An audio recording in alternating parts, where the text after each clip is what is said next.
이반 페트로비치에게 아침은 언제나 정확한 의식처럼 시작되었다.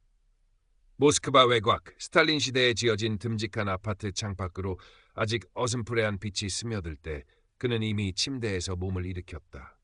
79, 곧 80을 바라보는 나이에도 그의 일상은 한치의 오차도 없이 돌아가는 시계와 같았다. 은퇴한 역사학 교수로서 평생을 바친 규칙과 논리가 그의 삶 전체를 지배하고 있었다. 아내는 5년 전 지병으로 세상을 떠났고 그 빈자리는 고스란히 그의 생활 방식에 더욱 엄격한 규율을 더하는 것으로 채워졌다. 아들 드미트리는 독일에서 자리를 잡았고 딸 아냐는 상트페르부르크에서 가정을 꾸려 가끔 안부 전화나 하는 정도였다. 적막한 아파트에서 그의 유일한 벗은 책과 신문, 그리고 창밖으로 보이는 앙상한 자작나무뿐이었다. 그는 매일 아침 6시에 일어나 스트레칭을 하고 차가운 물로 샤워를 한 뒤 오트밀과 삶은 달걀, 그리고 설탕 없는 홍차로 아침 식사를 했다. 식사 후에는 어김없이 고리키 공원까지 빠르게 걷기 운동을 했고 돌아와서는 전공 서적을 읽거나 학술지의 시를 논문을 구상했다. 그의 아파트는 그의 산만큼이나 단정하고 냉랭했다. 먼지 하나 없이 정돈된 가구들, 주제별로 분류된 책장, 최소한의 장식. 온기라고는 찾아보기 힘든 공간이었다. 하지만 최근 들어 이반 페트로비치에게 낯선 감정이 스며들기 시작했다. 80세의 벽. 어디선가 어렴풋이 들었던 그 단어가 그의 뇌리를 떠나지 않았다. 신체적으로나 정신적으로 급격한 쇠퇴가 찾아온다는 그 나이. 그는 두려움을 느꼈다. 평생 건강을 자신했고 누구보다 철저히 관리해왔다고 생각했지만 그 벽 앞에서 그는 속수무책인 어린아이 같았다. 그러던 어느 날 아침 우편함에는 뜻밖의 소포가 들어있었다. 오래전 연락이 끊겼던 지금은 캐나다에 사는 옛 대학 동료가 보낸 것이었다. 얇은 책 한 권과 짧은 편지. 책의 표지에는 러시아어로 이렇게 적혀 있었다. 80세의 벽을 즐겁게 넘는 법. 일본 노인의학 전문의가 전하는 지혜. 이반 페트로비치는 코웃음을 쳤다. 즐겁게 넘는 법이라니 허튼 소리. 그는 편지를 먼저 읽었다. 친구는 자신의 근황을 전하며 이 책이 최근 러시아어로 번역되어 노년층 사이에서 화제가 되고 있다고 혹시나 도움이 될까 싶어 보낸다고 적었다. 이반 페트로비치는 마지못해 책장을 넘겼다. 좋아하는 음식을 마음껏 먹어라. 수치에 너무 연연하지 마라. 인생을 즐겨라. 그의 눈살이 찌푸려졌다. 평생 그가 지켜온 건강수칙과는 정반대의 이야기들이었다. 비과학적이고 무책임한 소리군. 그는 책을 탁자 위에 던져두었다. 하지만 이상하게도 그 책의 내용이 머릿속에서 떠나지 않았다. 며칠 뒤 딸 아냐에게서 전화가 왔다. 아빠, 잘 지내시죠? 목소리가 좀 가라앉으신 것 같아요. 혹시 외로우신 건 아니고요? 이반 페트로비치는 괜찮다고 했지만 아냐는 그의 말을 믿지 않는 듯했다. 저희 동네 문화회관에 노인들을 위한 그림 교실이 새로 생겼대요. 아빠도 한번 나가보시는 건 어때요? 집에만 계시지 말고요. 그림이라니 평생 붓 한번 제대로 잡아본 적 없는 그에게는 생뚱맞은 제안이었다. 하지만 딸의 간곡한 권유와 어쩌면 그 벽에 대한 막연한 불안감 때문에 그는 마지못해 그러겠다고 대답했다. 첫 그림 수업은 예상대로 끔찍했다. 어색한 분위기, 서툰 솜씨. 그는 당장이라도 뛰쳐나가고 싶었다. 그때 옆자리에서 유쾌한 웃음소리가 들렸다. 교수님도 처음이신가 봐요. 저도 그래요. 그래도 재미있잖아요. 이렇게 엉망진창으로 그리는 것도. 돌아보니 이르는 좋기 넘어 보이는 한 부인이 말을 걸어왔다. 화사한 스카프에 세련된 안경, 그리고 무엇보다 생기 넘치는 눈빛이 인상적이었다. 소피아 이바노브나라고 해요. 그녀는 자신을 소개했다. 소피아 이바노브나는 이반 페트로비치와는 정반대의 사람이었다. 자유분방하고 낙천적이며 늘 새로운 것에 대한 호기심으로 가득했다. 남편과 사별한 지는 꽤 되었지만 그녀의 삶은 조금도 위축되지 않은 듯했다. 그녀는 그 80세의 벽이라는 책에 대해서는 전혀 몰랐지만 마치 그 책의 정신을 온몸으로 실천하며 사는 사람처럼 보였다. 수업이 끝나고 함께 차를 마시게 된 날, 소피아 이바노브나는 가방에서 작은 케이크 상자를 꺼냈다. 이거 정말 맛있는 나폴레옹 케이크예요.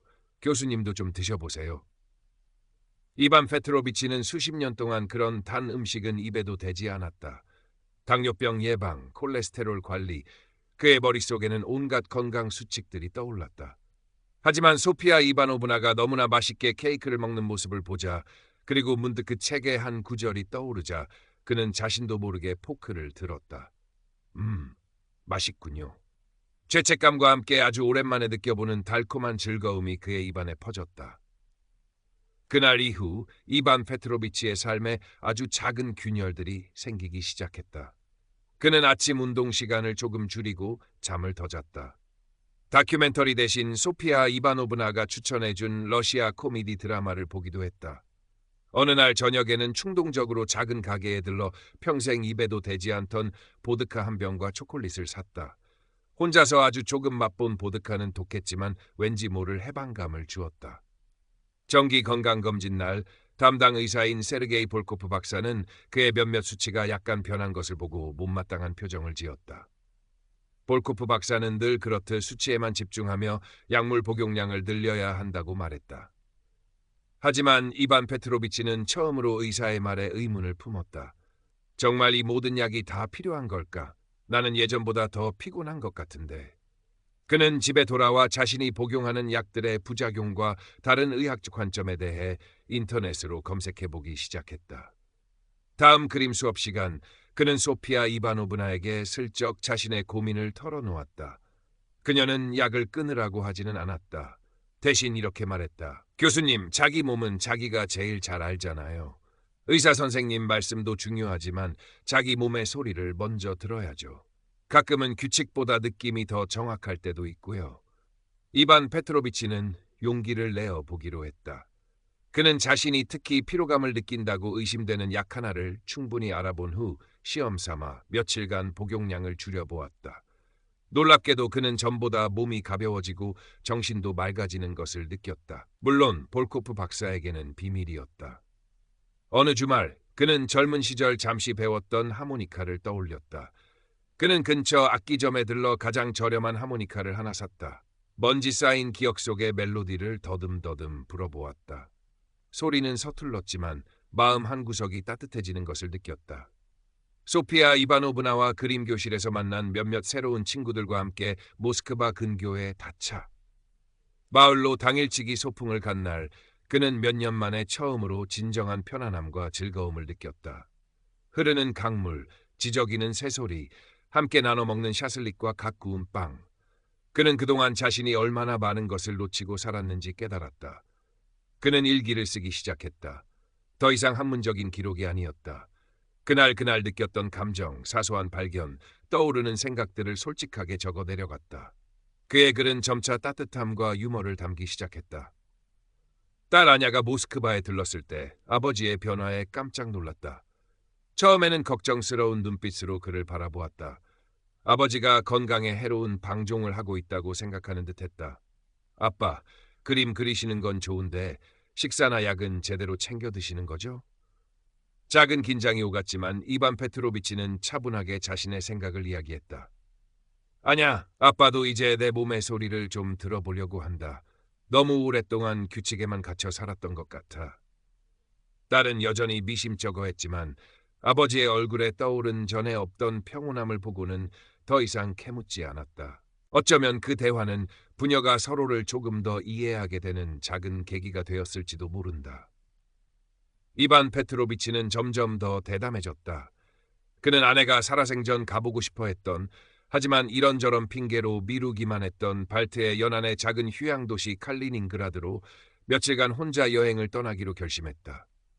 기차표를 예매하고 작은 가방을 꾸리면서 그는 마치 소년 시절로 돌아간 듯한 설렘을 느꼈다. 혼자 떠난 여행은 그에게 엄청난 자유와 약간의 모험심을 안겨주었다. 그는 박물관을 둘러보고 해변을 거닐고 현지 식당에서 맛있는 음식을 맛보았다. 평생 처음으로 그는 계획 없이 발길 닿는 대로 움직이는 즐거움을 만끽했다. 모스크바로 돌아온 그는 외모에도 조금씩 신경을 쓰기 시작했다. 늘 입던 어두운 색깔의 옷 대신 밝은 파란색 스웨터를 샀고 집안 창가에는 작은 화분을 몇 개 들여놓아 직접 물을 주며 가꾸었다. 그의 아파트는 더 이상 차갑고 정적인 공간이 아니었다. 그의 서툰 그림들, 여행지에서 사온 작은 기념품들, 그리고 푸른 식물들이 공간에 색채와 생기를 불어넣고 있었다. 그의 80번째 생일이 다가오고 있었다. 아들 드미트리는 독일에서 잠시 귀국하여 온 가족과 함께 레스토랑에서 성대한 생일 파티를 열자고 제안했다. 하지만 이반 페트로비치는 정중히 거절했다. 대신 그는 자신의 아파트에서 소박한 파티를 직접 준비하기로 했다. 소피아 이바노브나와 그림교실 친구 몇 명, 그리고 아들과 딸 내외를 초대했다. 생일날 그의 아파트는 따뜻한 음식 냄새와 사람들의 웃음소리로 가득 찼다. 파티의 하이라이트는 그가 지난 몇 달간 그린, 여전히 아마추어 수준이었지, 그림들을 모아 벽에 걸어놓은 작은 전시회와 그가 모두를 위해 준비한 하모니카 연주였다. 카추샤와 모스크바의 밤튼 익숙한 러시아 민요를 연주하자 사람들은 박수를 치며 따라 불렀다. 연주가 끝나고 이반 페트로비치는 잔을 들고 짧은 연설을 했다. 여러분, 오늘 이렇게 와주셔서 정말 감사합니다. 제가 80해를 살면서 깨달은 것이 있다면 오래 사는 것보다 즐겁게 사는 것이 더 중요하다는 것입니다. 그리고 진짜 즐거움은 때때로 우리가 만들어 놓은 규칙과 벽을 넘어서야만 찾을 수 있다는 것도요.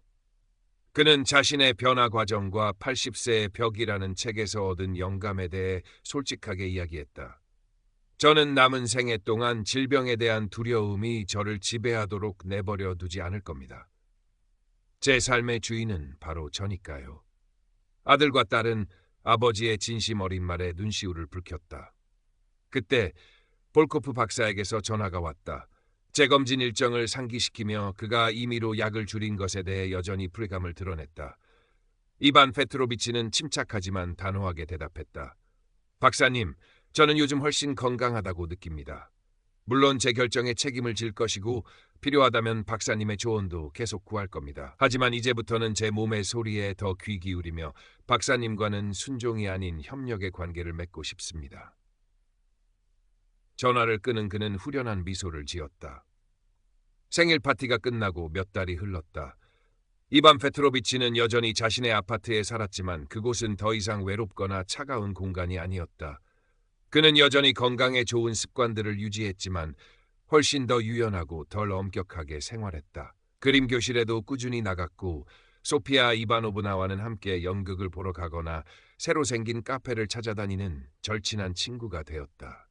그가 진정으로 행복해하는 모습을 보면서 아들과 딸과의 관계도 눈에 띄게 가까워지고 따뜻해졌다. 이제 그들은 의무적인 안부 전화 대신 서로의 일상을 공유하고 진심으로 격려하는 사이가 되었다.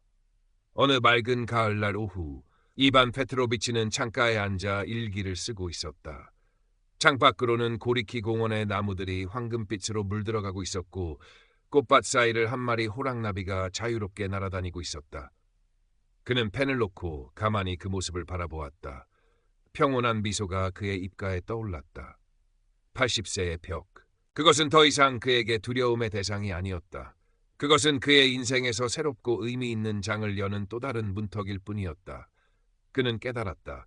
중요한 것은 벽을 넘어서는 것이 아니라 그 벽과 함께 살아가는 법을 배우는 것이라고. 그리고 그 과정에서 자신만의 기쁨과 의미를 찾는 것이라고. 이반 페트로비치는 다시 붓을 들었다. 그의 캔버스에는 이제 막 날갯짓을 시작하려는 자유와 끊임없는 탐험을 상징하는 듯한 호랑나비 한 마리가 서서히 모습을 드러내고 있었다. 그의 눈빛은 80이라는 나이가 무색할 만큼 젊고 빛나고 있었다. 그는 더 이상 과거의 명성이나 미래의 불확실성에 얽매이지 않았다. 그는 바로 지금 이 순간을 살고 있었다. 그리고 그것이야말로 그가 80세의 벽을 넘어 발견한 가장 위대한 지혜였다. 그의 손놀림은 여전히 서툴렀지만 그 안에는 삶에 대한 깊은 애정과 감사, 그리고 이제 막 시작된 새로운 여정에 대한 설렘이 가득했다. 그의 작은 아파트는 이제 세상에서 가장 따뜻하고 충만한 공간이 되어 있었다. 거우치응 쌍따오다 환탕. 힘들고 외롭지만 인생 80대의 강을 잘 건너야 한다. 저 겨울날 나비가 마지막 남은 꽃 탄송이 위에서 혼자 꿀을 낳습니다. 친구도 없이 저 혼자 남은 꽃을 따라 힘차게 날갯짓을 합니다. 마치 아무 걱정도 없다는 듯이 흘러가는 세월을 보내고 있습니다. 그리고 또 한편에서는 꽃들이 부드럽게 피었다가 여기저기서 떨어지고 있습니다. 이런 모습들이 노년기인 나에게는 생존의 강렬한 상징으로 다가옵니다. 정원의 꽃들이 병들어 시들고 생명을 다하는 모습이 내 잘못처럼 여겨집니다. 하루 동안에도 즐겁고 슬프고 아프게 지나갑니다. 게다가 내 친구들이 하나둘씩 세상을 떠나고 있습니다. 아리스토텔레스는 오랜 친구들의 죽음은 인간이 직면해야 할 가장 힘든 일 중에 하나라고 했습니다. 이번 영상에서 다루려는 내용은 80세 벽을 어떻게 넘느냐의 문제입니다. 며칠 전에 80세의 벽이라는 책을 읽었습니다. 일본 노인 정신의학자 와다 히데키가 쓴 책입니다. 세계 최고의 장수 국가인 일본에서 생이 다할 때까지 하고 싶은 일을 하고 좋아하는 음식을 즐기며 자유롭게 독립적으로 살기를 원하는 노인들이 어떻게 80대 벽을 넘느냐의 문제를 제기하고 있습니다. 나도 언젠간 80대 벽을 넘어가는 노인으로서 100세 인생을 살아가는 시대에 어떻게 건강하게 행복하게 살아갈 수 있는가를 같은 맥락에서 살펴볼 수 있었습니다. 나의 늙어가는 일기이기도 합니다. 왜 사람은 80세를 경계로 급격히 쇠약해지는 것일까? 모두가 궁금해하는 이 질문에 대한 명쾌한 해답과 대안. 그리고 실천법을 오늘 80세의 벽이라는 책을 통해 알려드리겠습니다. 개개인의 사정에 따라 실천이 어려운 내용도 있을 것입니다. 다만 한두 개라도 좋으니 조금씩 생활에 적용하다 보면 그것만으로도 여러분의 건강 수명을 연장하는데 충분히 도움이 될 것입니다. 왜 사람은 80세를 경계로 급격히 쇠약해지는 것일까? 평생을 노인정신의학 전문가로 살아오며 저자가 품어왔던 의문입니다. 누가 보아도 건강한 몸과 마음을 유지하며 살아왔던 많은 이들이 유독 80세를 전후로 몸과 정신이 무너지는 모습을 수없이 많이 보아왔습니다. 저자는 노인 전문 병원에서 해마다 100명가량의 유해를 해부하고 연구하면서 몸속에 암을 포함해 심각한 질병이 있음에도 생전에는 알지 못한 채 다른 질환으로 사망한 사례가 적지 않다는 사실을 알게 되었습니다. 즉, 80세가 넘으면 누구나 몸속에 암을 품고 있게 마련인데 모르고 사는 사람이 많습니다. 85세 이상의 유해를 부검해보면 거의 모든 사람들에게 암이 발견됩니다. 어떤 이는 건강하게 천수를 누리고 어떤 이는 끝내 80세의 벽을 넘기지 못하고 운명을 달리하는 것입니다. 암은 당사자가 인지 못하는 것도 있고 생활에 지장을 주지 않는 것도 있습니다. 특히 나이가 들면 암의 진행이 늦어지므로 그냥 내버려둬도 문제가 되지 않는 것이 생각보다 많습니다. 저자는 그 이유를 80세를 분기점으로 인생의 쉼표를 찍고 그만두기 때문이라고 말합니다. 일상에서 무언가를 그만두면 그만큼 밖에 나갈 기회가 줄어들고 머리와 몸을 덜 쓰게 되어 심신의 쇠약이 빨라집니다. 다시 말해 무언가를 그만두는 행위가 건강 수명을 단축하는 원인이 되는 것입니다. 80세 이후는 참지 않고 살아가야 합니다. 암에 걸리지 않으려고 식사를 제한하고 좋아하는 술이나 담배를 삼가는 분위기가 있는데 좋아하는 음식이나 술을 먹고 마시는 편이 오히려 스트레스를 줄이고 즐겁게 사는 방법입니다. 암을 무리하게 절제하여 스트레스를 받으며 살기보단 원하는 일을 하며 편안한 마음으로 지내는 편이 면역력이 높아진다고 합니다. 그리고 이것이 암의 진행을 늦춘다고 합니다. 두 번째, 인지장애는 반드시 생긴다. 지금 바로 하고 싶은 일을 하라. 부검을 통해 밝혀진 사실은 암과 마찬가지로 85세가 넘은 거의 모든 고령자의 뇌에서 이상이 발견되었습니다. 대부분 알츠하이머형 뇌 변성입니다. 인지장애는 병이라기보단 노화 현상에 가까워 나이가 들면 누구에게나 생기는 증상입니다. 정답은 바로 지금 원하는 일을 즐겁게 하며 살아가라는 것입니다. 스트레스가 많은 생활도 뇌에 손상을 줍니다. 반대로 새로운 일이나 좋아하는 일을 하면 뇌는 자극을 받아 활성화됩니다. 이를 통해 인지장애의 발현을 늦출 수 있습니다. 세 번째, 80세가 넘으면 건강검진은 하지 않아도 된다. 필자는 현직 의사지만 현대의학에 대해 회의적인 부분이 있습니다. 많은 의사가 숫자만 보고 환자는 보지 않는다라고 생각하기 때문인데 전형적인 예가 건강검진입니다. 일본의 경우엔 회사에서 건강검진을 받아온 남성 숫자가 압도적으로 많은데 남녀 평균 수명 차이는 1950년대 3살에서 지금은 6살로 더 벌어졌습니다. 건강검진을 덜 받은 여성의 평균 수명이 더 높은 것입니다. 건강검진의 기준이 되는 정상 수치가 정말로 정상인지 의심해 볼 여지가 있습니다. 어떤 수치가 정상인지는 사람마다 다르기 때문입니다. 일반 대학병원에서 근무하는 의사는 검사의 수치만 보고 환자는 보지 않습니다. 눈앞에 환자 몸에서 일어나는 현상보단 정해진 수치를 더 중시하기 때문입니다. 특히 80세 이상의 고령자에겐 더 심각한데 수치를 정상에 맞추려고 약을 먹다가 건강을 해치는 사람이 있거나 잔존 능력을 잃거나 수명을 단축하는 사람도 있습니다.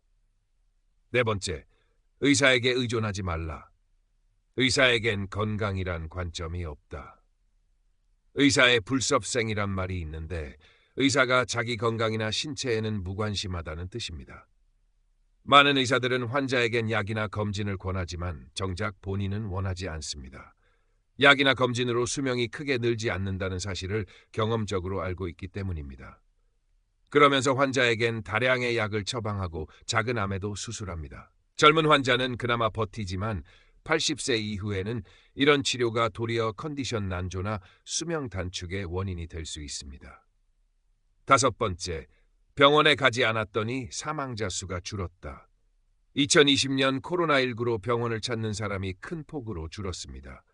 코로나에 걸리기 싫어서 웬만한 정도는 참았습니다. 특히 고령자에게 그런 경향이 많았는데 그 결과 일본인의 사망자 수가 감소한 것입니다. 여섯 번째, 장기별 진료의 문제점. 80세 이후는 통합 관리가 필요하다. 콜레스테롤 수치가 높다고 이 수치를 내리면 면역 기능이 오히려 저하됩니다.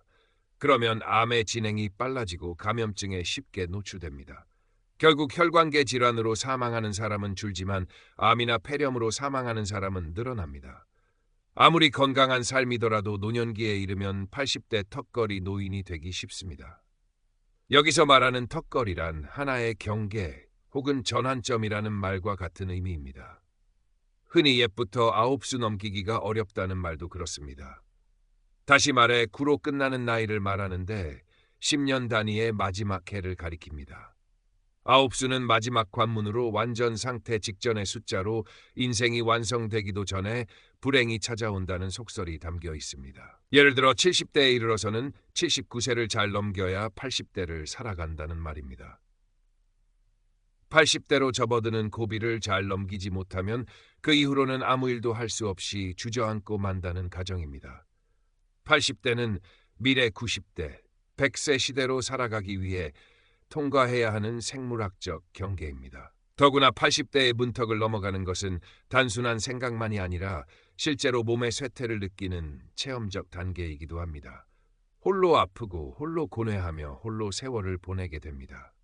나이가 바뀐다는 사실은 유아기로부터 노년기까지 조금씩 성숙해가는 몸과 의식의 변화입니다. 몸과 마음도 같이 움직이게 마련입니다. 일상생활 속에서 자신의 부족함을 느끼고 문을 열고 밖으로 나가 기차에 탑승하는 일, 강을 건너는 일, 삶의 휴식을 취하는 등의 신체적 터닝 포인트의 순간입니다. 건강하느냐에 따라 피안과 차안으로 갈라지게 됩니다. 80대를 관리하지 못하면 멀지 않아 휠체어, 보행보조기, 네 발 달린 이동보조기에 몸을 의지하게 됩니다. 그런 점에서 힘들고 외롭지만 인생의 80대의 강을 잘 건너가야 남은 세월을 즐겁게 보낼 수 있습니다. 건강 수명을 연장하는 가장 중요한 방법으로 크게 두 가지가 있습니다. 하나는 그만두지 않기입니다. 물론 나이가 들면 할 수 있는 일이 점점 줄어들게 마련입니다. 그렇지만 남은 능력을 활용하여 방법을 찾고 또 어떻게든 지속하려 노력하면 건강 수명을 연장할 수 있습니다. 또 하나의 방법은 참지 않기입니다. 예를 들어 나이가 들게 되면 원하지 않음에도 다음과 같은 참기를 하게 됩니다. 내심 먹고 싶지만 건강에 나쁘니까라며 참는다. 해보고 싶은 일이 있지만 이 나이에라며 참는다. 저자는 이렇듯 먹고 싶은 것을 참는 것과 하고 싶은 일을 참는 것이 건강한 장수를 가로막는 내부의 가장 큰 적이라고 주장합니다. 의사의 처방 때문에 주위의 만류나 체면 때문에 원하는 것들을 참아내는 동안 몸과 정신이 쇠약해지고 행복한 노후의 벽은 높아져만 가는 것입니다. 그렇다면 누구나 일상의 삶에서 웃고 즐기며 행복한 노후를 살아갈 수 있는 실천법을 알려드리겠습니다. 단백질은 내장, 근육, 피부 등 인체를 형성하는 주성분입니다. 따라서 단백질이 부족하면 내장 기능이 떨어질 뿐만 아니라 근육이 감소하고 피부결이 나빠집니다. 또한 단백질은 면역 항체, 호르몬, 효소처럼 인체를 관장하는 주요 물질의 재료입니다. 그래서 단백질이 결핍되어 면역 항체 등을 만드는 재료가 부족해지면 면역 기능이 저하됩니다. 널리 알려진 바와 같이 고령자는 폐렴이 악화하여 사망에 이르는 경우가 많은데 젊은 사람보다 폐렴이 쉽게 중증화하는 이유 중 하나도 단백질 부족에 따른 면역력 저하 때문입니다. 40에서 50대까지는 영양 과다 섭취에 따른 생활습관병이 문제가 됩니다. 그러나 고령이 되면 저영양 상태에 따른 노쇠가 훨씬 더 심각한 문제입니다. 저영양 상태가 되었을 때 특히 우려되는 문제가 낙상사고입니다. 단백질 부족으로 근육량이 감소하면 사소한 원인으로도 쉽게 넘어지기 때문입니다. 그 결과 골절되면서 누워 지내는 사람도 적지 않습니다. 따라서 나는 고령자에게는 위장의 파랄이 아니라 위장의 구할은 차도록 음식을 섭취하라고 권합니다. 위장의 구할이란 폭음이나 폭식을 피하면서도 먹고 싶은 음식을 먹고 양적으로도 만족감을 느낄 수 있도록 식사한다는 뜻입니다. 고령자 진료를 전문으로 하는 의사는 약을 많이 쓰지 않습니다. 고령일수록 약 부작용이 잘 생긴다는 사실을 경험적으로 알고 있기 때문입니다. 고령자는 간이나 신장의 처리 능력이 떨어지면서 약 성분이 체내에 오랫동안 머물게 되고 그만큼 부작용 위험이 증가합니다. 바로 약물 위험입니다. 게다가 약을 먹고 혈압이나 혈당을 일시적으로 떨어뜨린다고 해도 이것이 장기적으로 건강한 장수로 이어지는지는 아직 입증되지 않았습니다. 또 다약제 복용이 어떤 상호작용을 일으키는지도 거의 검증되지 않았습니다. 이러한 상황에서 과연 의사의 지시대로 약을 전부 먹을 필요가 있을까? 개인적으로는 상당히 의문스럽습니다. 적어도 먹고 나서 오히려 컨디션이 나빠지는 약은 버려도 된다고 생각합니다. 힘들어하면서까지 약을 먹으면 면역력은 반드시 떨어지게 되어 있습니다. 그리고 그만큼 감염증이나 암에 걸리기도 쉽습니다. 고령이 되면 검사에서 다소 이상 수치가 발견되는 것은 당연한 결과입니다.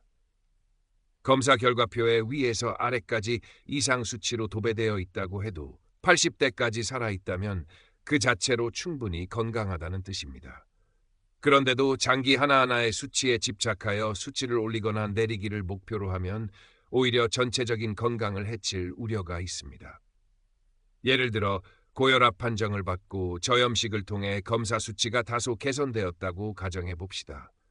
그러나 하루하루 맛이 별로 없는 저염식을 먹으면서 음식에 대한 즐거움을 잃게 되면 도리어 몸 전체의 면역력을 상실할 가능성이 높아집니다. 물론 심리에도 부정적인 영향을 끼칩니다. 뇌의 쇠약을 막기 위해 매일 왜? 라고 질문하는 습관을 지니기를 권합니다. 단순한 왜가 아니라 느낌표가 붙은 왜입니다. 왜는 단순한 의문이지만 왜는 감정을 수반하는 의문입니다.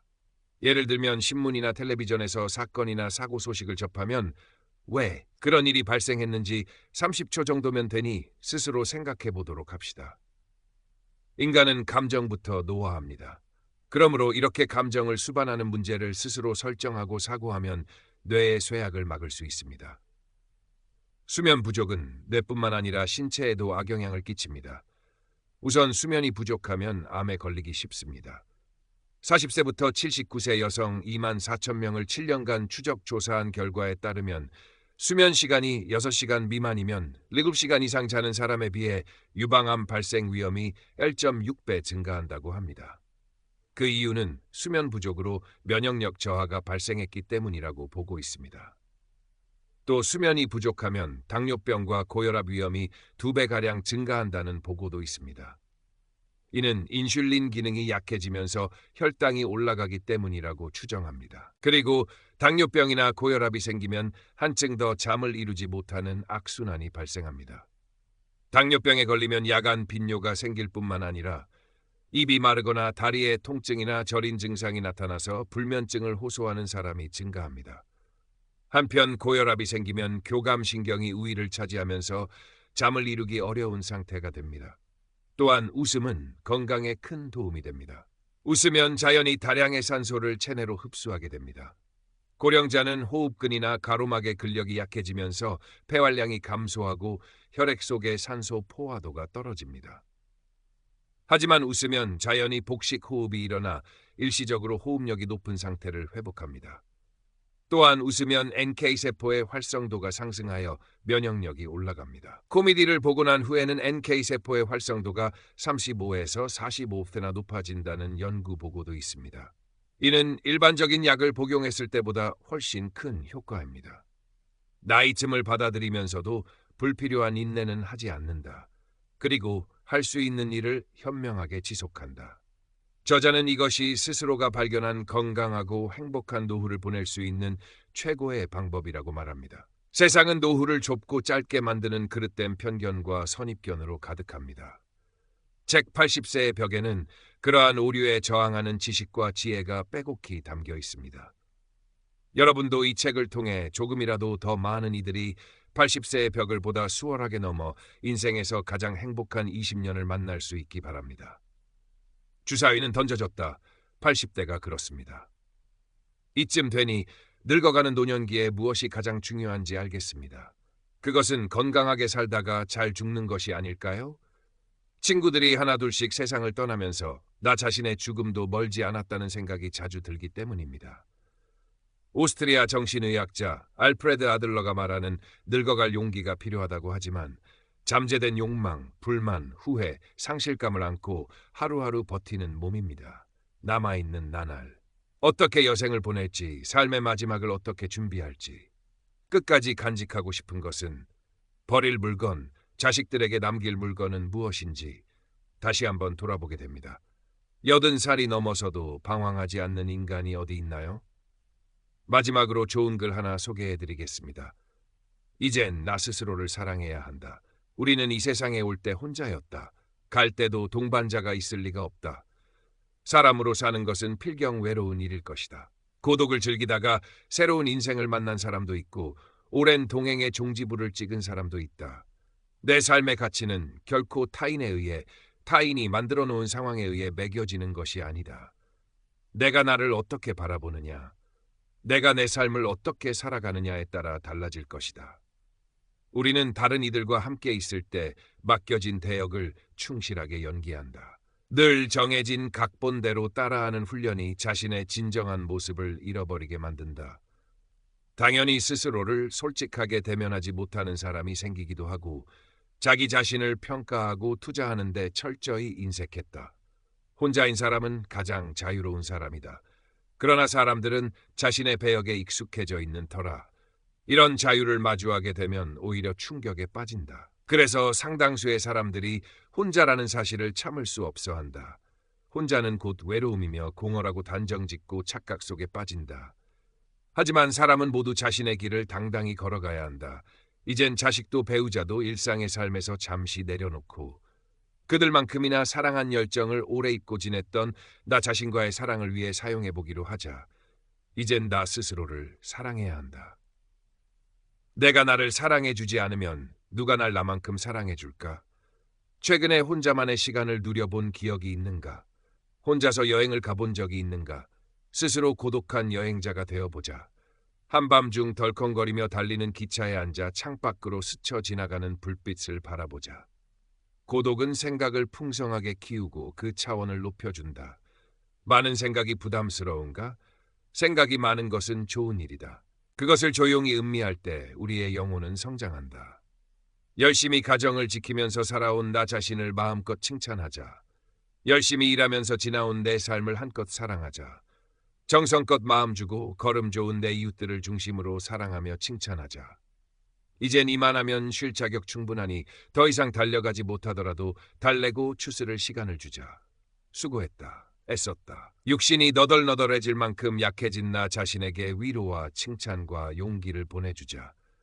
욕심 부리고 때를 쓰고 푼 나 자신조차 따스하게 보듬으며 이해해주자. 잠시 거울 속에 내 얼굴을 정면으로 쳐다보자. 노화를 느낀 언젠가부터 자세히 보기 싫어진 내 얼굴이지만 오늘은 거울 속에 내 얼굴을 정면으로 뚫어져라 바라보자. 10년 전, 20년 전, 30년 전 사진의 내 얼굴을 생각하며 구석구석 찬찬히 현재의 내 모습을 바라보자. 저렇게 늙어가는구나. 나는 우울하고 안쓰러운 마음이 들 것이다. 그 얼굴에는 굴곡의 세월과 기쁨, 서러움의 시간이 묻어 있고 사랑과 이별과 망각의 시간들이 묻어 있다. 내 얼굴이지만 수많은 세월 동안 진지한 대화 한 번 없이 남의 물건처럼 방치해둔 내 모습이다. 언제 이렇게 수많은 주름살이 얼굴을 도배했을까? 언제 이렇게 떨어진 꽃잎의 색깔처럼 피부는 갈색 침전이 되었을까? 한때는 거울 속의 저 얼굴에도 신혼의 싱그러움이 있었다. 애들 초등학교 입학식 때 희망에 찬 젊은 부모의 기계가 있었을 것이다. 경제적 궁핍함의 힘든 세월 속에서도 꿋꿋이 웃음을 잃지 않던 얼굴이었고 애들의 교육 문제로 일희일비하던 극성스러운 부모의 얼굴이었다. 갑자기 먼 길 떠나는 부모님과의 영원한 이별을 회한의 눈물로 보내드린 얼굴이었고 지금은 당시 부모님의 얼굴로 쓸쓸히 거울 속에 있다.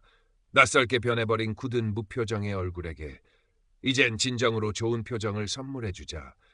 지난 세월 근심과 걱정 속에서 찌들어간 내 얼굴에게 앞으로는 웃음과 희망을 전해주고 더 이상 주름살은 남겨주지 않도록 노력하자. 열심히 살아온 내 얼굴에게 그동안 너무 고마웠다고 말해주자. 수십 년을 동고동락해준 내 얼굴에게, 지구상에 오직 하나뿐인 내 얼굴에게 남은 시간은 우리들만을 위해 바치게 노라고 약속하자. 생각은 말이 되고 말은 행동이 되며 행동은 습관이 되고 습관은 삶의 변화를 준다. 어떤 생각을 하느냐에 따라 인생이 달라진다. 내가 나를 사랑하지 않으면 남들 또한 나를 사랑해주지 않을 것이다.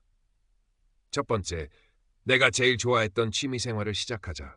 두 번째, 내가 진짜 가보고 싶은 여행지로 훌쩍 떠나자. 세 번째, 신발은 지금까지 신었던 가격보다 좀 비싼 걸로 투자하자. 네 번째, 마음을 터놓을 수 있는 친구에게 당장 전화해보자. 다섯 번째, 아직 용서해주지 않았던 사람이 있다면 가슴을 열고 용서해주자. 그러면 내가 편해진다. 여섯 번째, 거리가 멀더라도 맛집으로 이름난 식당을 찾아 나 자신에게 음식 선물을 해주자.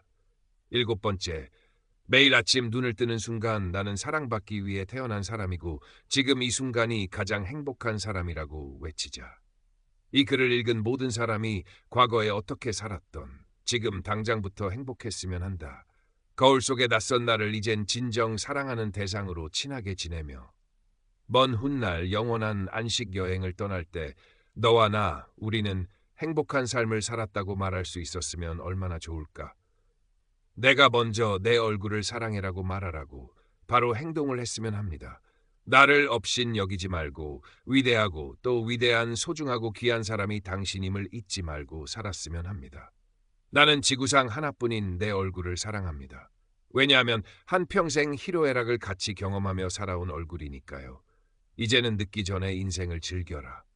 아주 오래 살 것처럼 행동하면 어리석다. 걷지도 못할 때까지 기다리다가 인생을 후회하지 말고 몸이 허락하는 한 가보고 싶은 곳 여행하라. 혹시 병들더라도 겁먹거나 걱정하지 마라. 태어나서 늙고 병들고 죽는 것은 누구에게나 오는 것 아닌가? 몸은 의사에게 맡기고 목숨은 하늘에 맡기고 마음은 스스로 책임져야 한다.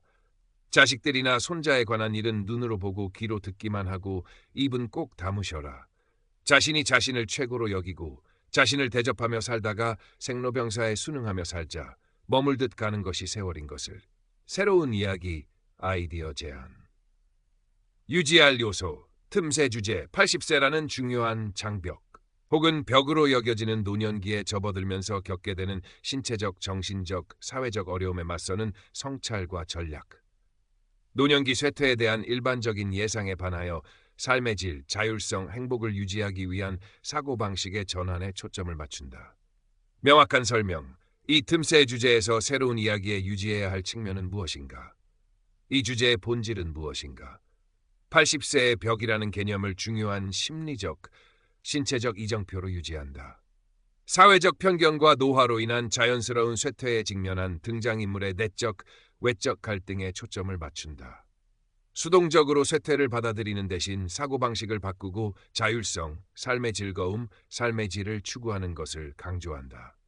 경직된 전통적 의료 관행에 대한 회의감과 개인화된 해결책 모색을 유지한다. 참지 않기와 그만두지 않기라는 요소는 여전히 핵심이다. 메시지 의미. 80세의 쇠퇴를 수동적으로 받아들이지 말라. 적극적으로 참여하고 제약적인 건강 규범보다는 즐거움과 정신적 자극을 우선시하며 의학적 통념의 의문을 제기하고 자기애와 수용을 길러 마지막 해를 적극적으로 준비하라. 지금 충만하게 살아라. 건강은 숫자를 넘어선 것이며 삶의 질과 회복력에 관한 것이다. 이 메시지는 새로운 배경과 등장인물 속에서 어떻게 표현될 수 있는가? 이 메시지는 새로운 주인공이 다른 배경에서 80세의 벽에 직면하면서 겪는 여정을 통해 표현될 것이다. 주인공은 주체적인 선택을 하고 즐거움과 의미를 찾으며 노년과 건강에 대한 낡은 관념에 도전하고 궁극적으로 자신을 사랑하고 받아들이는 법을 배우게 될 것이다. 주된 감정, 성찰, 약간의 우울감, 의문, 결단력, 그리고 궁극적으로는 격려, 수용, 역량 강화. 유지. 줄거리와 등장인물이 바뀌더라도 새로운 이야기에서 이 감정을 어떻게 유지할 것인가? 이 감정은 주인공의 풍부한 내면 묘사, 삶, 상실, 노년의 의미에 대한 그의 성찰을 통해 유지될 것이다.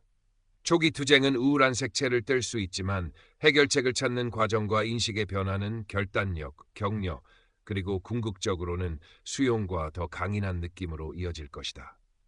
2. 변경할 요소. 각 요소에 대해 단 하나의 방안만 제안하고 상세히 설명. 모든 등장인물의 이름, 새로운 이야기 아이디어 구상 단계에서 설정될 배경의 장소와 시간 요소에 맞춰 정한다. 주인공 강민준. 나이 79세, 곧 80세를 맞이한다. 외모, 한 키가 컸으나 지금은 나이 때문에 등이 약간 굽었다. 깔끔하게 정돈된 백발. 눈은 여전히 총명하며 사색과 약간의 고집스러움이 어려있다. 편안하지만 격식을 갖춘 옷차림을 즐겨 입어 과거에 지위가 있었던 사람임을 알 수 있다. 왼손 등에는 희미한 흉터가 있는데 젊은 시절 아이의 장난감을 고쳐주려다 생긴 작은 사고의 흔적이다. 성격. 처음에는 상당히 보수적이고 다소 완고하며 평생 유지해온 엄격한 건강규칙을 늘 따른다. 자기 관리에 자부심을 느끼지만 점차 피로감과 공허함을 느낀다. 아내의 죽음과 자녀들의 독립으로 외로움을 느낀다. 80세의 벽과 새로운 친구 또는 책 영감으로부터 듣는 파격적인 조언에 직면하면서 점차 호기심, 더 의미 있는 삶에 대한 갈망, 그리고 숨겨진 반항심을 드러낸다. 강점, 인내심, 책임감. 약점, 경직됨, 변화 수용의 어려움, 때때로 자신과 타인에게 지나치게 엄격함. 내적 갈등, 모범적인 노인의 이미지를 유지하려는 욕구와 숨겨진 욕망대로 살고 싶은 갈망 사이의 갈등. 은퇴한 역사학 전공 대학 교수. 아내는 5년 전 병으로 세상을 떠났고 이는 그가 건강에 더욱 집착하게 된 계기가 되었다. 성인이 된 아들 하나와 딸 하나가 있지만 그의 엄격하고 감정 표현이 적은 성격 탓에 관계가 그다지 가깝지 않다. 늘 틀에 박힌 삶을 살았고 감히 선을 넘는 행동은 거의 하지 않았다. 목표. 처음에는 자식들에게 폐를 끼치지 않기 위해 건강을 유지하는 것이었다. 이후 삶의 즐거움을 되찾고 놓쳤던 일들을 실현하며 단순히 생존하는 것이 아니라 자유롭고 행복하게 80세의 벽을 넘는 것으로 목표가 바뀐다. 조아연. 자유분방한 동년배 친구 또는 새로운 바람을 불어넣는 젊은이. 악역. 만약 있다면 지나치게 경직된 의사 또는 사회적 편견 자체. 이 인물을 선택한 이유. 은퇴한 교수는 흥미로운 대조를 이룬다. 논리와 규칙에 익숙한 지식인이 노년과 행복의 비논리적이고 감성적인 측면에 직면해야 한다. 그의 경직됨에서 개방적으로 변하는 모습이 핵심이 될 것이다. 원본 등장인물과의 차이점. 분석글의 원본 등장인물은 사색적인 어조를 가진 화자로 어느 정도 수용하고 탐색하는 모습을 보인다. 강민주는 처음에 새로운 생각에 더 강하게 저항하여 더 많은 내적 갈등과 명확한 변화 과정을 만들어낼 것이다. 그는 구체적인 직업과 더 명확한 과거를 가지고 있다. 분량 참고. 이 추천 25천자 분량으로 그의 내면 성장, 초기 의심, 작은 시도들을 거쳐 인식과 행동의 큰 변화에 이르는 과정을 묘사할 충분한 공간이 필요하다. 그의 과거는 현재 성격을 설명하기 위해 점진적으로 드러날 것이다. 주요 조연현. 조연 1. 박서연 여사. 민준 씨가 처음에는 마지못해 참여한 그림 교실 또는 다른 노인 클럽에서 새로 사귄 친구. 서연 여사는 약 78세의 미망인으로 자유분방하고 삶을 사랑하며 새로운 것을 시도하는 것을 좋아하고 사소한 일이나 엄격한 건강 조언에 얽매이지 않는다. 그녀는 책이나 자신의 생활 방식을 통해 민준 씨에게 현재를 위해 살라는 참지 말라는 사상을 소개하는 사람이다.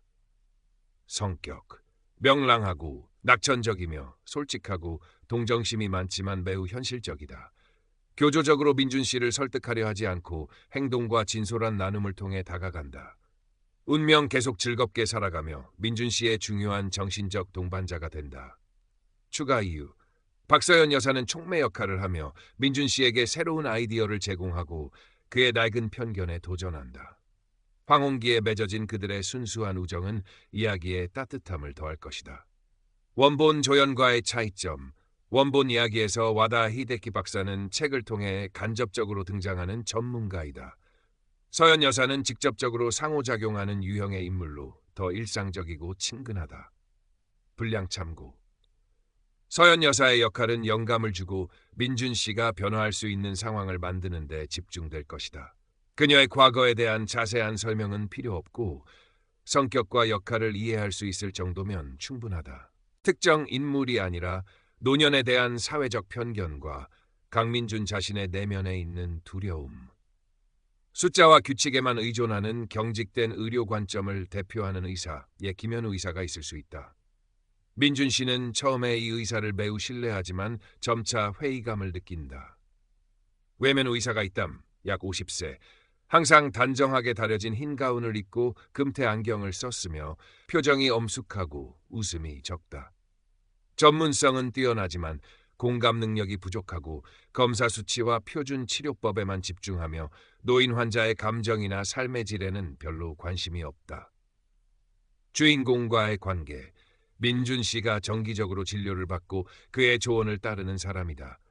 민준 씨의 변화는 이 의사와의 작은 갈등으로 이어질 것이다. 운명. 계속 자신의 일을 하며 민준 씨의 변화에 약간 놀라거나 이해하지 못할 수도 있지만 자신의 관점을 바꾸지는 않는다. 추가 이유. 이런 유형의 악역은 주인공의 투쟁을 부각하는 데 도움이 된다. 김현우 의사만야 있다면 민준 씨가 극복해야 할 장애물의 구체적인 구현체가 될 것이다. 명확한 악당이 없는 것은 이야기가 더 현실적으로 느껴지게 한다. 가장 큰 적은 종종 자기 자신과 보이지 않는 편견이기 때문이다. 원본 악역과의 차이점. 원본 이야기에는 경직된 전통의학이 있었다.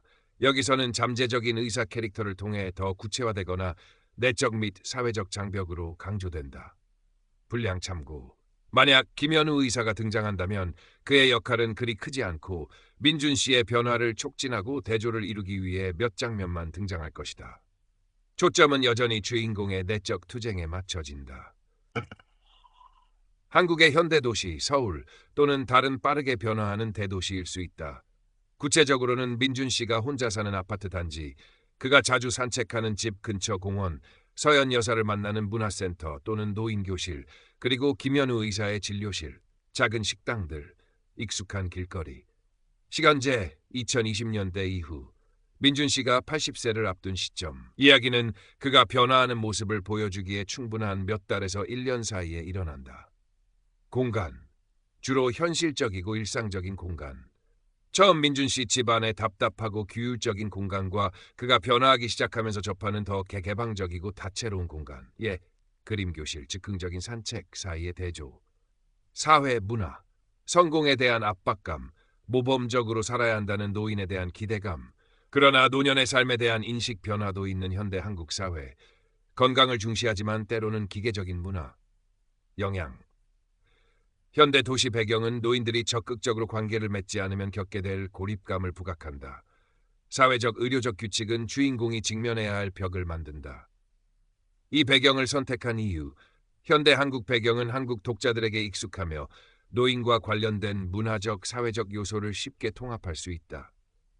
또한 외부의 바쁜 삶의 속도와 주인공의 느려진 내면 세계 사이의 대조를 만들어낸다.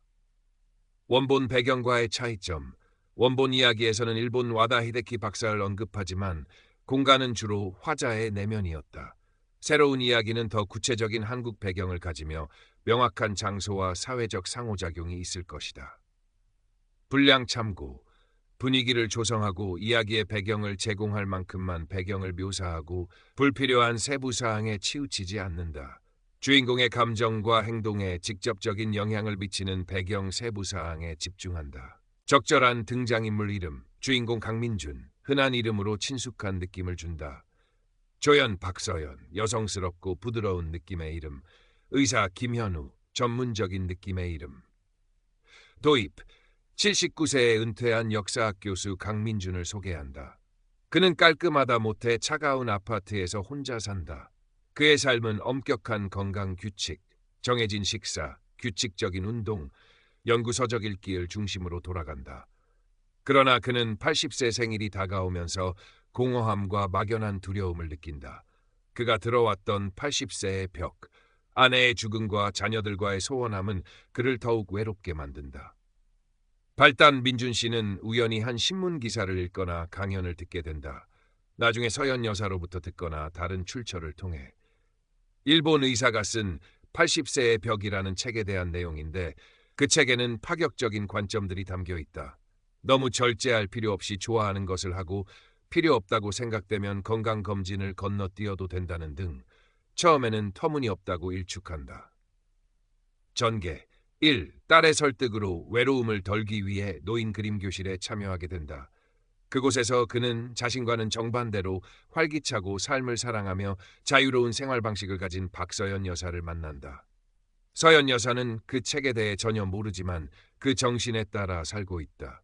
2. 서연 여사와의 대화와 관찰, 그리고 내적 고민을 통해 민준 씨는 작은 변화들을 시도하기 시작한다. 아침 운동을 거르고 조금 더 자거나 수십 년 동안 절제했던 간식을 먹거나 몰래 작은 소주 한 병을 산다. 처음에는 죄책감을 느끼지만 곧 약간의 즐거움이 스며든다. 3. 그는 김현우 의사의 조언에 회의감을 느끼기 시작한다. 김 의사는 그가 실제로 더 건강해졌다고 느끼지 않음에도 불구하고 약물로 수치를 안전한 수준으로 유지하라고 항상 요구한다. 4. 그는 더 미친 일들을 시도한다. 혼자서 근처 해변 도시로 즉흥적인 기차 여행을 떠난다. 이는 그가 한 번도 해보지 않은 일이다. 잊혔던 옛 취미에 악기 연주, 연구 목적이 아닌 글쓰기를 다시 찾는다. 5. 때로는 주저하고 두려워하며 낡은 편견에 사로잡힌다. 자녀들은 그의 변화를 이해하지 못하거나 심지어 반대할 수도 있다. 민준 씨의 80세 생일. 매년처럼 어색한 가족 식사 대신 그는 자신이 그린 비록 서툴지만 그림들을 모아 작은 전시회를 열고 서연 여사와 그림 교실에서 새로 사귄 친구 몇 명을 초대한다.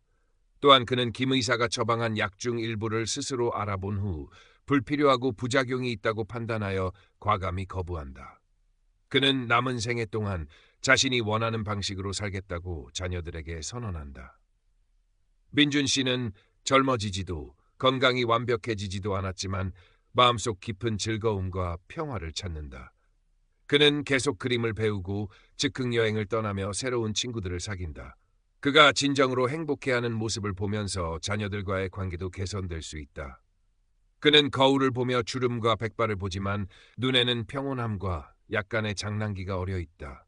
그는 80세의 벽과 싸워서가 아니라 그것을 받아들이고 자신만의 길을 찾음으로써 그 벽을 넘어섰다. 그의 자기 발견 여정이 계속됨을 암시하는 열린 결말. 이 줄거리를 선택한 이유. 이 줄거리는 특정 인물의 내면적 변화에 초점을 맞춰 주제와 메시지를 명확하게 전달한다. 사건들은 인물의 변화를 이끌어내도록 합리적으로 배열되어 있다. 원본 줄거리와의 차이점. 원본 이야기는 사색적이며 조언을 나열하는 형식이다. 이 새로운 줄거리는 등장인물, 구체적인 행동, 그리고 더 명확한 이야기 구조를 가진다. 분량 참고. 각 단계의 분량을 균형 있게 조절해야 한다. 전개 부분은 민준 씨의 점진적인 변화 과정을 보여주기 위해 가장 많은 분량을 차지할 것이다. 도입과 결말은 간결하고 인상적이어야 한다. 갈등 유형 주로 다적 갈등. 작품. 민준 씨는 노년, 건강, 두려움에 대한 낡은 습관과 믿음, 그리고 더 자유롭고 의미 있는 삶에 대한 갈망 사이에서 갈등한다. 이성 규칙에 따라 건강을 지켜야 한다과 감정, 좋아하는 것을 하고 싶다 사이의 갈등. 인물과 사회 상황과의 갈등. 노인에 대한 사회적 편견, 모범적으로 살아야 하며 파격적이어서는 안 된다. 의료 시스템의 경직성, 김 의사로 대표됨. 인물과 다른 인물과의 갈등, 상대적으로 적음, 자녀들 또는 김 의사와의 관점 차이. 노년, 질병, 죽음에 대한 두려움, 자신과 사회의 기대에서 오는 압박감, 외로움, 그리고 더 의미 있는 삶에 대한 잠재된 갈망. 표현, 망설임, 자문, 새로운 것을 시도하는 은밀한 행동, 내적 대화, 감정적 반응, 기쁨, 슬픔, 두려움, 죄책감. 결과, 처음에는 긴장감과 모순, 점차 갈등 해결은 인물의 인식, 행동, 감정의 변화로 이어져 평화와 행복을 가져다 준다. 해결, 민준 씨가 자신을 받아들이고 자신의 욕망에 충실하게 살기로 결심하면서 내적 갈등이 해결된다. 사회 상황과의 갈등은 완전히 사라지지 않지만 그는 대처하는 법을 배우고 자신만의 길을 찾는다. 이 갈등을 선택한 이유, 내적 갈등이 중심이 되어 인물의 심리적 깊이를 탐구하고 사고방식 변화라는 주제를 부각한다. 다른 갈등들은 현실감을 더하고 이야기의 동기를 부여한다. 원본 갈등과의 차이점. 원본 이야기는 화자의 관점과 전통의학 및 자연스러운 쇠퇴 사이의 갈등에 초점을 맞췄다. 새로운 갈등은 민준 씨라는 인물과 그의 관계를 통해 더 개인화된다. 내적 갈등은 인물의 생각과 감정을 통해 자세히 묘사되어야 한다. 외부 갈등은 몇 가지 구체적인 상황을 통해 표현될 수 있다.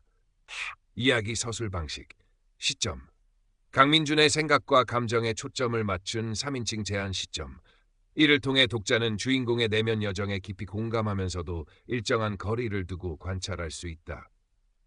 처음에는 민준 씨의 외로움과 경직됨을 반영하여 다소 차분하고 사색적인 분위기, 그가 변화하기 시작하면서 점차 따뜻해지고 약간의 유머와 희망이 깃든 어조로 바뀐다.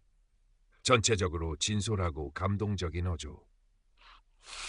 은퇴한 교수에게 어울리는 표준어를 사용하되 너무 건조하거나 학문적이지 않다. 내면을 묘사할 때는 풍부한 이미지와 감정을 담은 언어를 사용한다. 대화는 자연스럽고 각 인물의 성격에 맞게 표현한다. 흐름, 초반에는 민준 씨의 단조롭고 다소 정체된 삶을 표현하기 위해 느린 흐름. 그가 새로운 것을 시도하는 전개 부분에서는 약간 빨라진다. 절정과 결말 부분은 차분하고 의미 있는 흐름. 특별학 독백. 민준 씨의 생각, 고민, 갈등을 표현하기 위해 많이 사용한다. 짧은 회상, 죽은 아내, 젊은 시절 또는 미뤄두었던 소망에 대한 짧은 회상은 인물의 동기와 성격을 명확히 하는 데 도움이 된다. 상징, 80세의 벽, 차갑도록 단정한 아파트, 초기의 답답함 상징, 서툴지만 감정이 담긴 그림들, 해방 상징. 이 서술 방식이 주제, 메시지, 등장인물, 배경, 이야기 분량에 적합한가? 매우 적합하다. 3인칭 제한 시점은 주제의 핵심인 주인공의 내면을 깊이 탐구하는 데 도움이 된다. 어조와 흐름의 변화는 이야기를 생생하게 만든다. 2000자 25천자 분량은 이러한 기법들을 효과적으로 전개하기에 충분하다. 이 서술 방식이 원본 이야기의 서술 방식과 독특하거나 다른 점이 있는가? 원본 이야기는 1인칭 시점으로 수필이나 일기처럼 자전적인 성격이 강하다. 새로운 방식은 구체적인 허구의 인물에 초점을 맞춘 3인칭 제한 시점으로 줄거리와 인물 전개가 있는 더 명확한 이야기 형식을 취한다. 산만약, 라면? 질문하기. 원본 이야기의 화자가 언급한 와다 히데키 박사의 책 80세의 벽에 담긴 파격적인 조언들. 예, 건강검진 불필요, 좋아하는 음식 마음껏 먹기 등을 실제로 따르다가 예상치 못한 심각한 건강 문제에 직면하게 된다면 화자는 그 상황을 어떻게 받아들이고 그의 철학은 어떻게 변하거나 혹은 더욱 견고해질 것인가. 만약 화자가 그러한 조언을 따른 후 심각한 건강 문제에 직면한다면 처음에는 혼란, 의심, 심지어 후회의 단계를 겪을 수 있다. 그는 자신이 그러한 파격적인 조언을 믿을 만큼 순진했는지 참지 않는 것이 이러한 결과를 초래한 실수였는지 자문할 수 있다. 그러나 그의 본래 사색이고 의미를 찾는 성향으로 볼 때 초기 충격 이후 그의 철학이 완전히 무너지기보다는 조정되고 더 깊어질 것이라고 생각한다. 1. 현실 수용. 그는 건강과 노년에 대한 절대적인 공식은 없다는 것을 깨달을 것이다. 아무리 좋은 조언이라도 모든 위험을 피할 수는 없다는 것. 삶은 본래 불확실하다는 것을 인지할 것이다. 80세의 벽은 단지 숫자나 규칙이 아니라 신체에 피할 수 없는 한계를 받아들이는 것이기도 하다. 2. 선택과 경험의 가치, 결과가 기대에 미치지 못하더라도 그는 자신이 원하는 대로 살았던 시간, 감히 참지 않았던 시간을 소중히 여길 수 있다. 그 기간 동안의 작은 기쁨들, 자기 자신이 될 수 있었던 순간들은 여전히 귀중한 기억으로 남을 수 있다. 그는 삶의 질이 단지 수명이나 질병의 부재로 측정되는 것이 아니라 경험과 감정으로도 측정된다는 것을 깨달을 수 있다. 3. 건강과 행복의 재정의. 새로운 건강 문제는 그에게 행복을 재정의하도록 강요할 수 있다. 어쩌면 행복은 완전히 질병이 없는 상태가 아니라 질병과 함께 살아가면서도 기쁨과 의미를 찾을 수 있는 능력일지도 모른다. 건강은 단지 신체적인 것뿐만 아니라 정신적인 것, 역경에 직면했을 때의 내적 평화이기도 하다. 4. 철학 핵심의 견고함. 참지 않기와 그만두지 않기라는 철학의 핵심은 여전히 남아있겠지만 더 유연하게 적용될 수 있다. 참지 않기는 더 이상 무분별한 식사가 아니라 절망을 참지 않고 병중에도 인간으로서의 존엄성이나 삶의 즐거움을 잃는 것을 참지 않는 것일 수 있다. 그만두지 않기는 희망을 포기하지 않고 매일 작은 기쁨을 찾는 것을 포기하지 않으며 다른 사람들과의 관계를 포기하지 않는 것일 수 있다. 요컨대 건강상의 불행은 그의 철학을 더 현실적이고 덜 이상적으로 만들 수 있으며 적응력, 내적 강인함, 그리고 모든 상황에서 의미를 찾는 데 더 집중하게 만들 수 있다. 그것은 큰 도전이겠지만 삶과 죽음에 대한 더 깊은 이해에 도달할 수 있는 기회이기도 할 것이다. 이 질문을 선택한 이유. 이 질문은 원본 이야기에서 가장 논란이 될 수 있는 측면 중 하나인 다소 극단적인 의학적 조언을 파고든다. 그것은 잠재적인 이면을 탐구하고 파격의 한계와 노년기 건강 결정의 복잡성에 대해 생각하게 한다. 이는 더 깊은 인물 발전과 주제에 대한 다각적인 시각을 위한 공간을 만든다. 브레인 씨의 이야기에 집중. 안빈준 씨가 겨울에 몰래 아이스크림을 먹으며 두려워하면서도 맛있어하는 모습. 민준 씨가 약을 끊은 것을 딸이 발견했을 때의 긴장감 넘치는 무언의 대화. 서연 여사가 새로운 것을 시도하다 겪은 작은 사고에 대해 웃으며 이야기하자 민준 씨가 몇 년 만에 처음으로 소리내어 웃는 모습. 민준 씨가 혼자 바다로 가는 기차 안에서 파도를 보며 아내와 미완의 꿈을 떠올리는 모습. 민준 씨 아파트의 세부 묘사, 주제별로 깔끔하게 정리된 책들, 최소한의 가구, 먼지 하나 없지만 온기가 부족함. 나중에는 그가 그린 그림 몇 점, 여행에서 가져온 작은 기념품들이 추가됨. 민준 씨가 거울 속 자신을 보는 모습. 처음에는 노화의 징후에 대한 혐오감, 나중에는 수용과 그 속에서 아름다움을 발견함. 서연 여사의 대사. 교수님, 규칙도 좋지만 가끔 규칙을 깨는 게 인생 아니겠어요. 민준 씨의 대사. 내가 지금 스스로를 속이고 있는 걸까? 아니면 이게 정말 내가 원하는 걸까? 민준 씨가 떨리는 손으로 첫 붓질을 하다가 점차 몰입하는 장면. 김 의사와의 정기 검진을 가지 않고 대신 공원을 산책하기로 결정했을 때의 자유로운 느낌. 민준 씨의 꿈, 과거에 대한 것일 수도 억눌렸던 갈망에 대한 것일 수도 있음. 다시 찾은 어린 시절 간식의 맛. 그의 변화에 대한 주변 사람들의 놀라움. 민준 씨가 죽은 아내에게 자신의 변화에 대해 이야기하는 편지를 쓰는 모습. 이야기 마지막, 민준 씨가 창밖을 보다가 원본 이야기 첫 부분의 나비 이미지와 연결되는 나비를 보고 미소 짓는 모습. 그가 작은 프로젝트를 시작하는 모습. 역사 연구가 아닌 개인적인 감정과 경험을 담은 회고록 쓰기.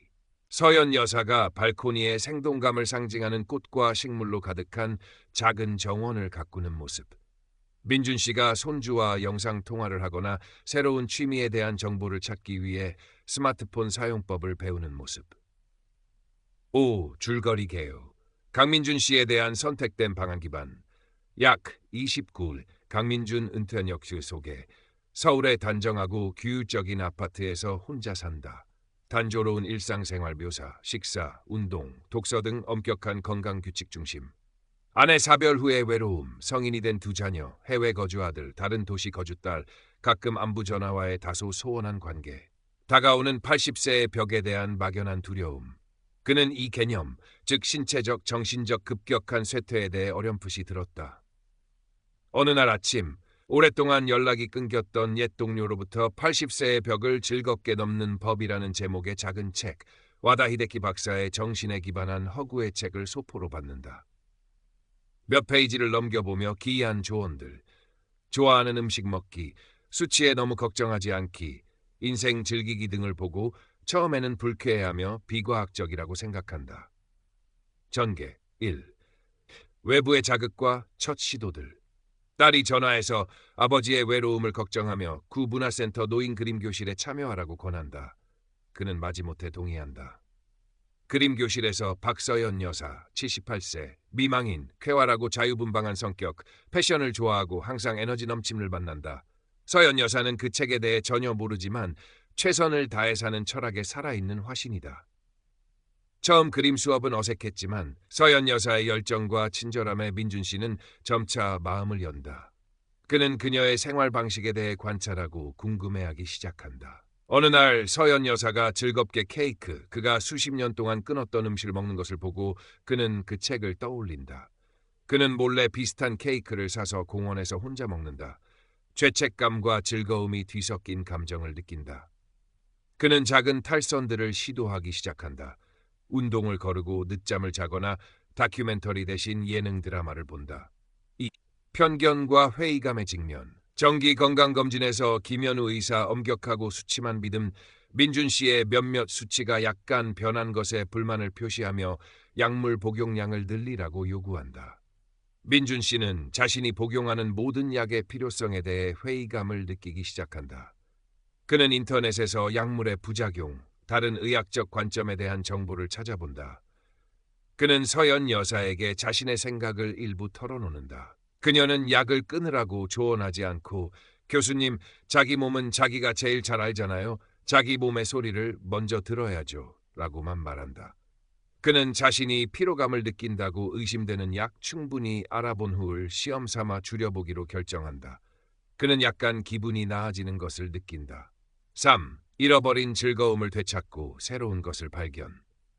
그는 젊은 시절 하모니카를 좋아했던 것을 떠올린다. 그는 낡은 하모니카를 사서 옛 곡조를 다시 불어본다. 서연 여사 및 그림 교실의 새 친구 몇 명과 함께 서울 근교 시골로 당일치기 소풍을 간다. 몇 년 만에 처음으로 진정한 편안함을 느낀다.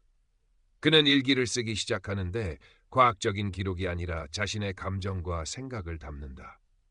딸이 방문하여 아버지의 변화에 놀라고 처음에는 걱정하며 동의하지 않고 아버지가 건강에 해로운 방종을 할까봐 두려워한다. 작지만 긴장된 대화가 오가지만 이는 부녀가 서로를 더 잘 이해할 수 있는 기회가 되기도 한다. 4. 더 큰 진전과 수용. 그는 아내가 가고 싶어 했던 해변 도시로 조금 더 먼 여행을 가기로 결정한다. 그는 혼자 가서 자유와 약간의 모험심을 경험한다. 그는 외모에 더 신경 쓰기 시작한다. 더 밝은 색상의 새 옷을 몇 벌 사고 집안의 화초를 직접 다듬는다. 약 10-15% 분량. 민준 씨의 80세 생일. 자녀들은 식당에서 큰 잔치를 열고 싶어 한다. 그는 거절하고 대신 집에서 작은 파티를 직접 준비하여 서연 여사, 그림 교실 친구 몇 명, 그리고 자녀들을 초대한다. 파티의 하이라이트는 그가 그린 아주 아마추어 수준이지만 그림들의 작은 전시회와 그가 모든 사람에게 하모니카 연주를 선물하는 것이다. 파티에서 그는 자신의 변화 과정, 장수하는 것보다 즐겁게 사는 것이 중요하다는 것을 깨달았다고 이야기한다. 그는 남은 생애 동안 질병에 대한 두려움이 자신을 지배하도록 내버려 두지 않겠다고 자녀들에게 말한다. 김 의사가 재검진 일정을 알리며 그가 임의로 약을 줄인 것에 불만을 표시하는 전화를 한다. 민준 씨는 자신이 더 건강해졌다고 침착하게 설명하고 자신의 결정에 책임을 지겠지만 필요할 때는 순종이 아니라 협력을 위해 계속 진료를 받겠다고 말한다. 결말. 약 생일 몇 달 후 민준 씨는 여전히 자신의 아파트에 살지만 더 이상 차가운 느낌은 없다. 그림들과 작은 기념품들로 인해 더 많은 색채가 더해졌다. 그는 여전히 건강에 좋은 습관을 유지하지만 더 유연하고 덜 엄격하게 한다.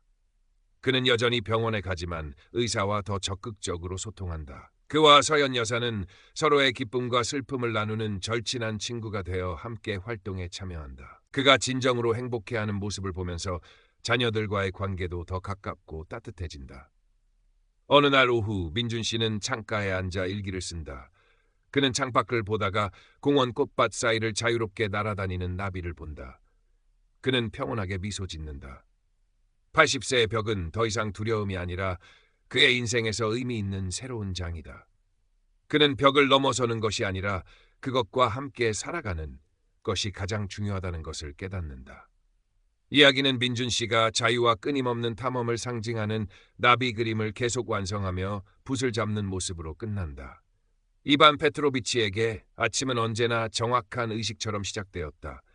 모스크바 외곽, 스탈린 시대에 지어진 듬직한 아파트 창밖으로 아직 어슴푸레한 빛이 스며들 때 그는 이미 침대에서 몸을 일으켰다. 79, 곧 80을 바라보는 나이에도 그의 일상은 한치의 오차도 없이 돌아가는 시계와 같았다. 은퇴한 역사학 교수로서 평생을 바친 규칙과 논리가 그의 삶 전체를 지배하고 있었다. 아내는 5년 전 지병으로 세상을 떠났고 그 빈자리는 고스란히 그의 생활 방식에 더욱 엄격한 규율을 더하는 것으로 채워졌다. 아들 드미트리는 독일에서 자리를 잡았고 딸 아냐는 상트페르부르크에서 가정을 꾸려 가끔 안부 전화나 하는 정도였다. 적막한 아파트에서 그의 유일한 벗은 책과 신문, 그리고 창밖으로 보이는 앙상한 자작나무뿐이었다. 그는 매일 아침 8시에 일어나 스트레칭을 하고 차가운 물로 샤워를 한 뒤 오트밀과 삶은 달걀, 그리고 설탕 없는 홍차로 아침 식사를 했다. 식사 후에는 어김없이 고리키 공원까지 빠르게 걷기 운동을 했고 돌아와서는 전공 서적을 읽거나 학술지의 시를 논문을 구상했다. 그의 아파트는 그의 삶만큼이나 단정하고 냉랭했다. 먼지 하나 없이 정돈된 가구들, 주제별로 분류된 책장, 최소한의 장식. 온기라고는 찾아보기 힘든 공간이었다. 그의 왼손 등에는 젊은 시절 아이의 장난감을 고쳐주려다 생긴 작은 사고의 흔적인 희미한 흉터가 남아있었다. 하지만 최근 들어 이반 페트로비치에게 낯선 감정이 스며들기 시작했다. 80세의 벽. 어디선가 어렴풋이 들었던 그 단어가 그의 뇌리를 떠나지 않았다. 신체적으로나 정신적으로 급격한 쇠퇴가 찾아온다는 그 나이. 그는 두려움을 느꼈다. 평생 건강을 자신했고 누구보다 철저히 관리해왔다고 생각했지만 그 벽 앞에서 그는 속수무책인 어린아이 같았다. 모범적인 노인의 이미지를 유지하며 자식들에게 폐를 끼치지 않아야 한다는 강박관념과 어딘가 모르게 숨겨진 욕망대로 살고 싶다는 미미한 갈망 사이에서 그는 홀로 고뇌했다. 그러던 어느 날 아침, 우편함에는 뜻밖의 소포가 들어있었다. 오래전 연락이 끊겼던, 지금은 캐나다에 사는 옛 대학 동료가 보낸 것이었다. 얇은 책 한 권과 짧은 편지. 책의 표지에는 러시아어로 이렇게 적혀 있었다. 80세의 벽을 즐겁게 넘는 법, 일본 노인의학 전문의가 전하는 지혜. 이반 페트로비치는 코웃음을 쳤다. 즐겁게 넘는 법이라니 허튼 소리. 그는 편지를 먼저 읽었다. 친구는 자신의 근황을 전하며 이 책이 최근 러시아어로 번역되어 노년층 사이에서 화제가 되고 있다고 혹시나 도움이 될까 싶어 보낸다고 적었다. 이반 페트로비치는 마지못해 책장을 넘겼다. 좋아하는 음식을 마음껏 먹어라. 수치에 너무 연연하지 마라. 인생을 즐겨라. 그의 눈살이 찌푸려졌다. 평생 그가 지켜온 건강수칙과는 정반대의 이야기이었다. 비과학적이고 무책임한 소리군. 그는 책을 탁자 위에 던져두었다. 하지만 이상하게도 그 책의 내용이 머릿속에서 떠나지 않았다. 어쩌면 그의 내면 깊숙한 곳에서는 그 파격적인 조언들이 일깨우는 어떤 해방감에 대한 희미한 기대를 품었는지도 몰랐다. 며칠 뒤 딸 아냐에게서 전화가 왔다. 아빠, 잘 지내시죠? 목소리가 좀 가라앉으신 것 같아요. 혹시 외로우신 건 아니고요? 이반 페트로비치는 괜찮다고 했지만 아냐는 그의 말을 믿지 않는 듯했다. 저희 동네 둠 쿨투리에 노인들을 위한 그림 교실이 새로 생겼대요. 아빠도 한번 나가보시는 건 어때요? 집에만 계시지 말고요. 그림이라니 평생 붓 한번 제대로 잡아본 적 없는 그에게는 생뚱맞은 제안이었다. 하지만 딸의 간곡한 권유와 어쩌면 그 벽에 대한 막연한 불안감 때문에 그는 마지못해 그러겠다고 대답했다. 그의 인내심과 책임감은 늘 그를 움직이는 동력이었지만 때로는 변화를 수용하는 데 있어 가장 큰 걸림돌이 되기도 했다. 첫 그림 수업은 예상대로 끔찍했다. 어색한 분위기, 서툰 솜씨. 그는 당장이라도 뛰쳐나가고 싶었다. 그때 옆자리에서 유쾌한 웃음소리가 들렸다. 교수님도 처음이신가 봐요? 저도 그래요. 그래도 재미있잖아요. 이렇게 엉망진창으로 그리는 것도. 돌아보니 이르는 좋기 넘어 보이는 한 부인이 말을 걸어왔다. 화사한 스카프에 세련된 안경, 그리고 무엇보다 생기 넘치는 눈빛이 인상적이었다. 소피아 이바노브나라고 해요. 그녀는 자신을 소개했다. 약 78세의 미망인인 그녀는 패션을 좋아하고 항상 에너지가 넘쳤다. 소피아 이바노브나는 이반 페트로비치와는 정반대의 사람이었다. 자유분방하고 낙천적이며 늘 새로운 것에 대한 호기심으로 가득했다. 남편과 사별한 지는 꽤 되었지만 그녀의 삶은 조금도 위축되지 않은 듯했다. 그녀는 그 80세의 벽이라는 책에 대해서는 전혀 몰랐지만 마치 그 책의 정신을 온몸으로 실천하며 사는 사람처럼 보였다. 그녀는 교조적으로 이반 페트로비치를 설득하려 하지 않았고 그저 자신의 삶을 즐기는 모습을 보여주며 자연스럽게 다가왔다. 수업이 끝나고 함께 차를 마시게 된 날, 소피아 이바노브나는 가방에서 작은 케이크 상자를 꺼냈다. 이거 정말 맛있는 피로즈노예요. 나폴레옹이라고 하죠. 교수님도 좀 드셔보세요. 이반 페트로비치는 수십 년 동안 그런 단 음식은 입에도 대지 않았다. 당뇨병 예방, 콜레스테롤 관리, 그의 머릿속에는 온갖 건강 수칙들이 떠올랐다. 하지만 소피아 이바노브나가 너무나 맛있게 케이크를 먹는 모습을 보자, 그리고 문득 그 책의 한 구절이 떠오르자 그는 자신도 모르게 포크를 들었다. 맛있군요. 죄책감과 함께 아주 오랜만에 느껴보는 달콤한 즐거움이 그의 입안에 퍼졌다. 그날 이후 이반 페트로비치의 삶에 아주 작은 균열들이 생기기 시작했다. 그는 아침 운동 시간을 조금 줄이고 잠을 더 잤다. 다큐멘터리 대신 소피아 이바노브나가 추천해준 러시아 코미디 드라마를 보기도 했다. 어느 날 저녁에는 충동적으로 작은 가게에 들러 평생 입에도 대지 않던 보드카 한 병과 고급 러시아 초콜릿을 샀다. 혼자서 아주 조금 맛본 보드카는 독했지만 왠지 모를 해방감을 주었다. 그는 마치 금지된 장난을 하는 어린아이처럼 비밀스러운 즐거움을 느꼈다. 정기 건강검진 날 담당 의사인 세르게이 볼코프 박사는 그의 몇몇 수치가 약간 변한 것을 보고 못마땅한 표정을 지었다. 볼코프 박사는 약 50세가량으로 항상 단정하게 다려진 흰 가운에 금태 안경을 썼고 표정은 엄숙했으며 웃음이 적었다. 그는 전문성은 뛰어났지만 공감 능력은 부족해 보였다. 늘 그렇듯 수치에만 집중하며 약물 복용량을 늘려야 한다고 말했다. 하지만 이반 페트로비치는 처음으로 의사의 말에 의문을 품었다. 정말 이 모든 약이 다 필요한 걸까? 나는 예전보다 더 피곤한 것 같은데. 그는 집에 돌아와 자신이 복용하는 약들의 부작용과 다른 의학적 관점에 대해 인터넷으로 검색해보기 시작했다. 다음 그림 수업 시간. 그는 소피아 이바노브나에게 슬쩍 자신의 고민을 털어놓았다. 그녀는 약을 끊으라고 하지는 않았다. 대신 이렇게 말했다. 교수님, 자기 몸은 자기가 제일 잘 알잖아요. 의사 선생님 말씀도 중요하지만 자기 몸의 소리를 먼저 들어야죠. 가끔은 규칙보다 느낌이 더 정확할 때도 있고요. 교수님, 규칙도 좋지만 가끔 규칙을 깨는 게 인생 아니겠어요. 그녀의 명랑한 말에 이반 페트로비치는 자신도 모르게 미소를 지었다. 이반 페트로비치는 용기를 내어 보기로 했다.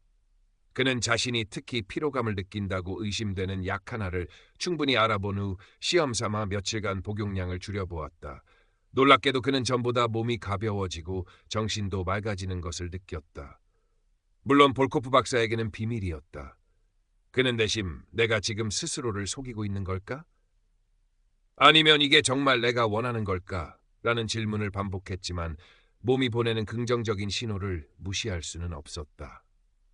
어느 주말 그는 젊은 시절 잠시 배웠던 하모니카를 떠올렸다. 그는 근처 악기점에 들러 가장 저렴한 하모니카를 하나 샀다. 먼지 쌓인 기억 속의 멜로디를 더듬더듬 불어보았다. 카츄샤, 모스크바의 밤. 소리는 서툴렀지만 마음 한구석이 따뜻해지는 것을 느꼈다. 잊혔던 열정이 다시 살아나는 듯했다. 소피아 이바노브나와 그림 교실에서 만난 몇몇 새로운 친구들과 함께 모스크바 근교의 다차 여름 별장 마을로 당일치기 소풍을 간 날, 그는 몇 년 만에 처음으로 진정한 편안함과 즐거움을 느꼈다. 흐르는 강물, 지저귀는 새소리, 함께 나눠 먹는 샤슬릭과 갓 구운 라바시빵. 그는 그동안 자신이 얼마나 많은 것을 놓치고 살았는지 깨달았다. 그는 소피아 이바노브나가 작은 사고로 넘어져 무릎이 살짝 까졌음에도 불구하고 호탕하게 웃으며 "이런 게 다 추억이죠" 라고 말하는 것을 보고 몇 년 만에 처음으로 소리내어 웃었다. 그는 일기를 쓰기 시작했다. 더 이상 학문적인 기록이 아니었다. 그날 느꼈던 감정, 사소한 발견, 떠오르는 생각들을 솔직하게 적어 내려갔다. 그의 글은 점차 따뜻함과 유머를 담기 시작했다. 오늘은 몰래 불시아식 팬케이크에 스메타나를 듬뿍 얹어 먹었다. 볼코프 박사가 알면 기절하겠지만 정말 꿀맛이었다. 딸 아냐가 모스크바에 들렀을 때 아버지의 변화에 깜짝 놀랐다. 처음에는 걱정스러운 눈빛으로 그를 바라보았다. 아버지가 건강에 해로운 방종을 하고 있다고 생각하는 듯했다. "아빠, 그림 그리시는 건 좋은데 식사나 약은 제대로 챙겨 드시는 거죠?" 약을 일부러 줄인 것을 딸이 발견했을 때 잠시 긴장감 넘치는 무언의 대화가 오갔다. 이반 페트로비치는 차분하게 자신의 생각을 이야기했다. "아냐, 아빠도 이제 내 몸의 소리를 좀 들어보려고 한다. 너무 오랫동안 규칙에만 갇혀 살았던 것 같아." 딸은 여전히 미심쩍어했지만 아버지의 얼굴에 떠오른 전에 없던 평온함을 보고는 더 이상 캐묻지 않았다. 어쩌면 그 대화는 부녀가 서로를 조금 더 이해하게 되는 작은 계기가 되었을지도 몰랐다. 이반 페트로비치는 점점 더 대담해졌다. 그는 아내가 살아생전 가보고 싶어 했던, 하지만 이런저런 핑계로 미루기만 했던 발트해 연안의 작은 휴양도시 칼리닝그라드로 며칠간 혼자 여행을 떠나기로 결심했다. 기차표를 예매하고 작은 가방을 꾸리면서 그는 마치 소년 시절로 돌아간 듯한 설렘을 느꼈다. 혼자 떠난 여행은 그에게 엄청난 자유와 약간의 모험심을 안겨주었다. 그는 얀타르니 박물관, 호박 박물관을 둘러보고 발트해의 차가운 바람을 맞으며 해변을 거닐고 현지 식당에서 맛있는 생선 요리를 맛보았다. 기차 안에선 창밖으로 스쳐 지나가는 러시아의 광활한 풍경을 보며 아내와의 추억과 이루지 못한 꿈들을 떠올렸다. 평생 처음으로 그는 계획 없이 발길 닿는 대로 움직이는 즐거움을 만끽했다. 볼코프 박사와의 정기검진 약속을 어기고 대신 공원을 산책했을 때 느꼈던 것과 비슷한 짜릿한 자유였다. 모스크바로 돌아온 그는 외모에도 조금씩 신경을 쓰기 시작했다. 늘 입던 어두운 색깔의 옷 대신 밝은 파란색 스웨터를 샀고 집안 창가에는 작은 화분을 몇 개 들여놓아 직접 물을 주며 가꾸었다. 소피아 이바노브나의 발코니처럼 화려하지는 않았지만 그의 아파트에도 생기가 돌기 시작했다. 그의 아파트는 더 이상 차갑고 정적인 공간이 아니었다. 그의 서툰 그림들, 여행지에서 사온 작은 기념품들, 그리고 푸른 식물들이 공간에 색채와 생기를 불어넣고 있었다. 그는 손주와 영상통화를 하거나 새로운 취미에 대한 정보를 찾기 위해 스마트폰 사용법도 배우기 시작했다. 그의 번째 생일이 다가오고 있었다. 아들 드미트리는 독일에서 잠시 귀국하여 온 가족과 함께 레스토랑에서 성대한 생일 파티를 열자고 제안했다. 하지만 이반 페트로비치는 정중히 거절했다. 대신 그는 자신의 아파트에서 소박한 파티를 직접 준비하기로 했다. 소피아 이바노브나와 그림 교실 친구 몇 명, 그리고 아들과 딸 내외를 초대했다. 생일날 그의 아파트는 따뜻한 음식 냄새와 사람들의 웃음소리로 가득 찼다. 파티의 하이라이트는 그가 지난 몇 달간 그린, 여전히 아마추어 수준이었지, 그림들을 모아 벽에 걸어놓은 작은 전시회와 그가 모두를 위해 준비한 하모니카 연주였다. 카츄샤와 모스크바의 밤 같은 익숙한 러시아 민요를 연주하자 사람들은 박수를 치며 따라 불렀다. 그의 떨리는 손으로 시작된 연주는 점차 자신감을 찾아갔고 그 선율에는 그의 지난 삶과 새로운 희망이 담겨 있는 듯했다. 연주가 끝나고 이반 페트로비치는 잔을 들고 짧은 연설을 했다. "여러분, 오늘 이렇게 와주셔서 정말 감사합니다. 제가 80해를 살면서 깨달은 것이 있다면 오래 사는 것보다 즐겁게 사는 것이 더 중요하다는 것입니다. 그리고 진짜 즐거움은 때때로 우리가 만들어 놓은 규칙과 벽을 넘어서야